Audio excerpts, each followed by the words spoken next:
ओम नमः शिवाय। ओम श्री वासुदेवाय नमः।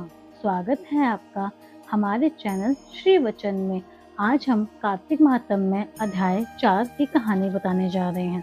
नारद जी बोले, ऐसा कहकर विष्णु भगवान मछली रूप धारण कर कश्यप की अंजलि में प्राप्त हुए। उस मछली पर दया करके मुनि ने उसको कमंडल में डाल दिया। जब वह उसमें ना समाई तब कुएं में डाला, कुएं से तालाब में, तालाब से समुद्र में।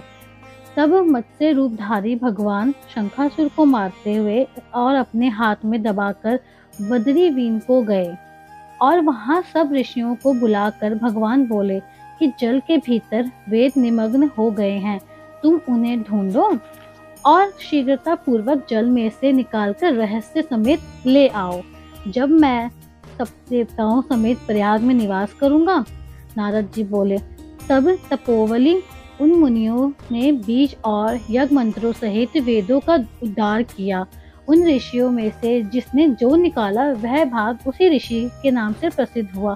पीछे सब मुनि मिलकर प्रयागराज को गए और प्राप्त हुए वेद ब्रह्मा सहित विष्णु भगवान के अर्पण किए। संपूर्ण वेदों को पाकर ब्रह्मा जी ने प्रसन्न हो देव और ऋषियों सहित अश्वमेध यज्ञ किया। यज्ञ के अंत में देवता गंधर्व यज्ञ पत्रक गुहयक पृथ्वी पर दंडवत कर प्रार्थना करने लगे। देवता बोले, हे देवादिदेव, हमारी विज्ञप्ति श्रवण करो।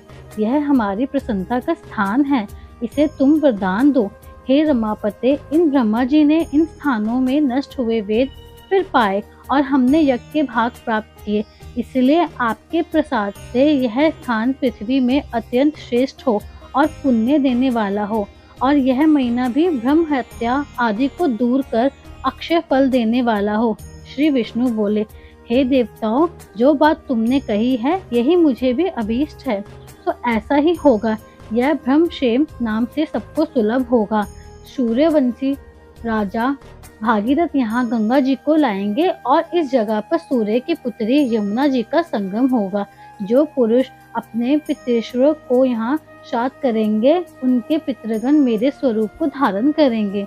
मकर संक्रांति माघ मास में प्रातःकाल स्नान करने से उनके दर्शन मात्र से ही संपूर्ण पाप ऐसे नष्ट हो जाते हैं जैसे सूर्य से अंधेरे का नाश हो जाता है, और उनको मैं सालोक्य समीप्य और सारूप्य इन तीनों प्रकार की मुक्ति क्रम से देता हूँ। हे मुनिवरों, मैं सर्वज्ञ रूप से बद्रीवर में सदैव निवास करता हूँ।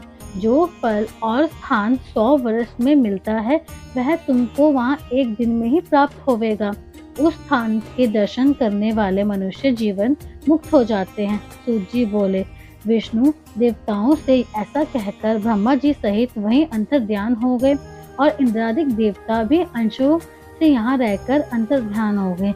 जो मनुष्य शुद्ध चित्त से इस पवित्र कथा को सुनते हैं उनको प्रयागराज और बद्री वन में जाने का फल मिलता है। धन्यवाद। अगर आपको हमारी वीडियो अच्छी लगी हो तो लाइक करें, शेयर करें और सब्सक्राइब करें हमारे चैनल श्री वचन को।